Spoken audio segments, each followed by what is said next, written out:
ମୁଁ ଭାବିଲି ମୋର ବଡ଼ ହେଲେ କାମରେ ଆସିବ, ତ ମୁଁ କିଛି କହିଲି ନାହିଁ। ତାପରେ ତାଙ୍କ ମନୁ ଭାଇ ତାଙ୍କ ପ୍ୟାଣ୍ଟ ଖୋଲି ତାଙ୍କ ବାଣ୍ଡକୁ ମୋ ହାତରେ ଧରେଇଥିଲେ। ମୁଁ ଫାଷ୍ଟ ଟାଇମ୍ ପାଇଁ ପୁଅ ପିଲାମାନଙ୍କ ବାଣ୍ଡ ଦେଖିଲି। ମୁଁ ପୁରା ଡରି ଯାଇଥିଲି। ମୁଁ କହିଲି ଏତେ ମୋଟା, ଏତେ ଗରମ ଆଉ ଏତେ ବଡ଼ ମୁଁ କେବେ ଆଗରୁ ଦେଖିନଥିଲି। ମୁଁ ପୁରା ନର୍ଭସ୍ ହେଇଯାଇଥିଲି। ମୁଁ କେବଳ ଛୋଟ ପିଲାମାନଙ୍କର ଦେଖିଥିଲି। ମୁଁ ଭାବିଥିଲି ବଡ଼ ପିଲାମାନଙ୍କର ବି ସେମିତି ହେଇଥିବ, ହେଲେ ମନୁ ଭାଇଙ୍କର ବାଣ୍ଡ ଏତେ ବଡ଼ ଥିବ ବୋଲି ମୁଁ କେବେ ଭାବିନଥିଲି। ସେ ମୋତେ କହିଲେ ଆକୁ ମୁହଁରେ ନିଅ। ମୁଁ ଫାଷ୍ଟ ମୋତେ ଅସନା ଲାଗିଲା। ମୁଁ କହିଲି ମୁହଁରେ କ'ଣ ପାଇଁ ନେବେ? ତ ମୁଁ ଜାଣିପାରିଲିନି ସେଟା କ'ଣ କହୁଛନ୍ତି ସେ। ତ ସେ କ'ଣ କଲେ ନା ମୋତେ ଗୋଟେ ଭିଡ଼ିଓ ଦେଖେଇଲେ। କହିଲେ କାମକୁ ଏମିତି କରିବାର ଅଛି, ଆଉ ଆକୁ ବ୍ଲୋଜ୍-ଅପ୍ କହନ୍ତି। ତ ମୁଁ ସେ ଭିଡ଼ିଓ ଦେଖିକି ମନୁ ଭାଇଙ୍କ ବାଣ୍ଡକୁ ସେହିପରିକା ଚିଚିମିବାକୁ ଲାଗିଲି। ମନୁ ଭାଇ କହିଲେ ତମେ ନୂଆ ନୂଆ କରୁଛ ବୋଲି ଠିକ୍ସେ କରିପାରୁନ, ହେଲେ ତମେ ନିଶ୍ଚୟ ଆଗକୁ ଭଲ କରିବ। ଏହା ଶୁଣି ମୋତେ ବହୁତ ଖୁସି ଲାଗିଲା। ମୁଁ ଜାଣିଲି କି ମୁଁ କିଛି କାମରେ ବହୁତ ଭଲ କରିବି ଆଗକୁ। ମୋତେ ଆଗରୁ ଏମିତି କେହି କହିନଥିଲେ କି ତୁ ଭଲ ପଢ଼ିବୁ କି ଭଲ କରିବୁ। ତ ଫାଷ୍ଟ ଟାଇମ୍ ପାଇଁ ଏସବୁ ଶୁଣି ମୋତେ ବହୁତ ହି ଭଲ ଲାଗିଲା। ଯେବେ ମନୁ ଭାଇ ମୋତେ ମୋଟିଭେଟ୍ କଲେ, ମୁଁ ମନୁ ଭାଇଙ୍କ ବାଣ୍ଡକୁ ଚିଚିମିବାକୁ ଲାଗିଥାଏ।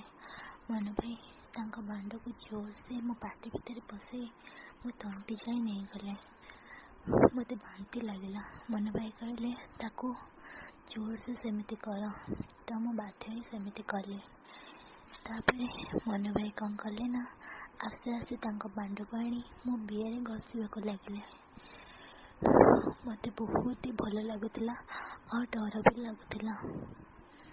ମନୁ ଭାଇ କହିଲେ ଡରିବାର କିଛି ନାହିଁ, ସେ ମୋ ସହିତ ସବୁବେଳେ ରହିବେ। ମୁଁ କହିଲି ହଉ। ମନୁ ଭାଇ କହିଲେ ତମ ଆଖି ବନ୍ଦ କର। ମୁଁ ଆଖି ବନ୍ଦ କରିଥିଲି। ମନୁ ଭାଇ ଆସ୍ତେ ଆସ୍ତେ ମୋ ବିଆରେ ତାଙ୍କ ବାଣ୍ଡକୁ ଘଷି ଘଷି ମୋ ବିଆ ଭିତରେ ପଶେଇବାକୁ ଲାଗିଲେ। ମୁଁ ବହୁତ ଜୋରସେ ଚିଲେଇବାକୁ ଲାଗିଲି। ମନୁ ଭାଇ ମୋ ପାଟିକୁ ତାଙ୍କ ହାତରେ ବନ୍ଦ କରିଦେଲା। ତାଙ୍କ ହାତକୁ ମୁଁ କାମୁଡ଼ିବାକୁ ଲାଗିଲି। ତାଙ୍କ ବାଣ୍ଡକୁ ସେ ମୋ ବିଆ ଭିତରେ ପଶେଇ ଦେଲେ ଆଉ ପଶେଇ 2-3 ଥର ହଲେଇ ଦେଲେ। ତାପରେ ମୋ ବିଆରୁ ବ୍ଲଡ଼ ବାହାରିଲା। ମୁଁ ଜାଣିପାରିଲିନି କ'ଣ କରିବି। ତାପରେ ମନୁ ଭାଇ ତାକୁ ପୋଛିଦେଲେ। କହିଲେ ଫାଷ୍ଟ କଲେ ଏମିତି ହୁଏ। ମନୁ ଭାଇ ପୁଣି ଆଉଥରେ ମୋତେ କିସ୍ କରିବାକୁ ଲାଗିଲେ। ମୋ ବିଆକୁ ପୁଣି ଆଉଥରେ ଚାଟିବାକୁ ଲାଗିଲେ। ତାପରେ ମୋତେ ଟିକେ ଭଲ ଲାଗିଲା। ମୁଁ ଭାବିଲି ଏମିତି ହୁଏ, ଏମିତି ମୋତେ ବ୍ଲଡ଼ ଆଉ ବାହାରିବନି। ମନୁ ଭାଇ କହିଲେ କି ଏଇଟା ଫାଷ୍ଟ ଟାଇମ୍ ହେବ, ଦେନ୍ ନେକ୍ସଟ ଟାଇମ୍ ତୁମକୁ ଭଲ ଲାଗିବ। ମୁଁ ତ ମନୁ ଭାଇକୁ ରିକ୍ୱେଷ୍ଟ କଲି ମନୁ ଭାଇ ପ୍ଲିଜ୍ ଆଉଥରେ ବସାଅ ନା। ମନୁ ଭାଇ କହିଲେ ହଉ ଠିକ୍ ଅଛି। ସେ ଆଉଥରେ ତାଙ୍କ ବାଣ୍ଡକୁ ମୋ ବିଆ ଭିତରେ ପଶେଇ ହଲେଇବାକୁ ଲାଗିଲେ। ଆସ୍ତେ ଆସ୍ତେ ହଲେଇଲେ, କାରଣ ମୁଁ ସେତେବେଳେ ଛୋଟ ଥିଲି ଆଉ ମୋତେ କାଟୁଥିଲା। ତ ସେ ମୋର ବହୁତ କେୟାର ନେଇ ଆସ୍ତେ ଆସ୍ତେ ତାଙ୍କ ବାଣ୍ଡକୁ ପଶେଇବାକୁ ଲାଗିଲେ। ହେଲେ ତାଙ୍କ ବାଣ୍ଡ ବହୁତ ହି ମୋଟା ଆଉ ବଡ଼ ଥିଲା। ତ ମୋତେ ଟିକେ ଟିକେ କଷ୍ଟ ବି ହେଉଥିଲା, କିନ୍ତୁ ବହୁତ ଭଲ ଲାଗୁଥିଲା।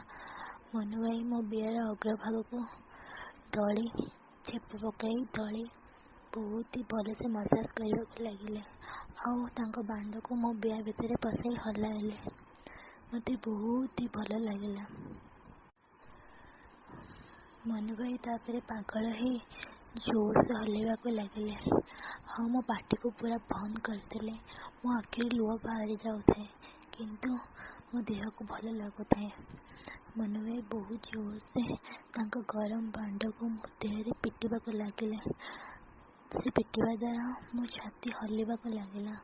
ମୋ ପେଟ, ମୋ ଛାତି ସବୁ ହଲୁଥିଲା। ମନୁ ଭାଇ ତାଙ୍କ ହାତରେ ଆଉ ଗୋଟେ ହାତରେ ମୋ ଛାତିକୁ ଧରିଲେ। ମୋ ଦୁଧକୁ ଚିପି ଚିପି ମୋତେ ଖୁସି କରାଇଲେ। ମୋତେ ସେବେଠୁ ମନୁ ଭାଇ ବହୁତ ହି ଭଲ ଲାଗିଲେ।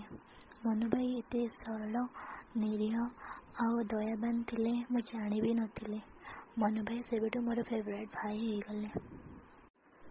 ତାପରେ ମନୁ ଭାଇ ଅଧାରୁ ରହିଯାଇ ତାଙ୍କ ବାଣ୍ଡକୁ ଆଣି ମୋ ପାଟି ଭିତରେ ପଶେଇ ଦେଲେ। ମୋତେ ତାଙ୍କ ବାଣ୍ଡକୁ ଚିଚିମିବାକୁ ପଡ଼ିଲା। भलसे चुचिमेको ट्राए कली बट एते भी ठीक से पार नथली कज से मोर फास्ट टाइम थिला। तापरे मनु भाई ऑलरेडी कि मो बिया को चुचिमिले आउ मु बांड को चुचिमिले मत मनु भाई ओल्टे ऊपर को नहीं गले आबे भी मुझे बांड को चुचुमुली से मो बिया को चुचुमुले से मो बियार भितर जीव बसई हला हला कले मत बहुत ही भल लगुला। मु चाहूली से समय केबे भी न सरू से राति केबे भी न पाऊ किंतु मनु भाईंकर से कि बाहर लगिला मु डरीगली। मनु भाई ये तुम कौन हो? मनु भाई कहले एटा स्पर्म माने बांड रस ए रस तो देह पड़े तू माँ हो। मु डरीगली मु कहली ये तो मो देह पड़गला मु कौन माँ हो? मनु भाई कहले नाई रे पागल एटा मुझे तो बिया भितर पसईदेवी ताले तू माँ हो। कहले ताले तो आम घर लोक समस्ते जानीजे। कहले तू टेंशन नेनी मो पाखे कंडम अच्छे। कहले कंडम केमी? मनु भाई पकेटू कंडम बाहर कले बांडरे से कंडम लगेदेले से कंडम टी स्ट्रॉबेरी परिका लगुला। मत चुचिमिया को कहली मत बहुत ही भल लगिला। तापर मनु भाई बसी मत ऊपर को नहीं गले मत ऊपर बसई देले हेले मुझे बसला बेले बांडटा मो बिया भितर पशिगला मत बहुत ही भल लगिला। तेणु से मत ऊपर तल कर पकेबा लगिले भितर बांड मो बिया भितर हल हल है सेमती जोर से करने लगिले मुझे ओ माय गॉड एमती हवाक लगिले बहुत भल लगुला। हेले घर समस्ते शोइथिबारु से मते कंट्रोल करने कहले से मते कहले पार्टी चुप कर नहले समस्ते उठीजे। तो मुझे किस करने लगिले सेमती कले मु साउंड बाहर कर पार देन किसी अलग करने को मूड है।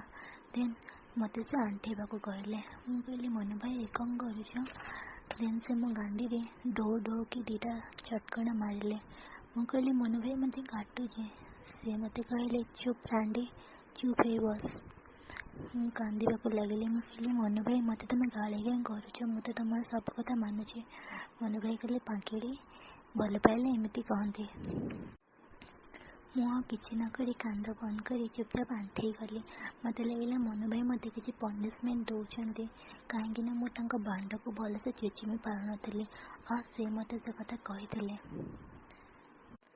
किंतु मनु भाई बांड आनी पुणी मो बिया भितर पछआड़े पसईदेले मो दूध को धरी चिपीबा लगिले तलपटे हाथ बसई मो मुंड पछक जाए से मत बहुत जोर से तापर गेहबा लगिले मो चुटी को टाणुले बहुत जोर से मो पीछा को बहुत मारे पीछा मारी मारी नाद होगला किंतु तांकर गेहबा बंद है ना। तापर मो मनु भाई को कहली मनु भाई साथी के थाओ मत बहुत पेन हो। मनु भाई कहले हाँ टिके टाइम रहो मोर बाहरी जाओ तापर मु बंद हो। तापर मनु भाई से भी बंद है ना।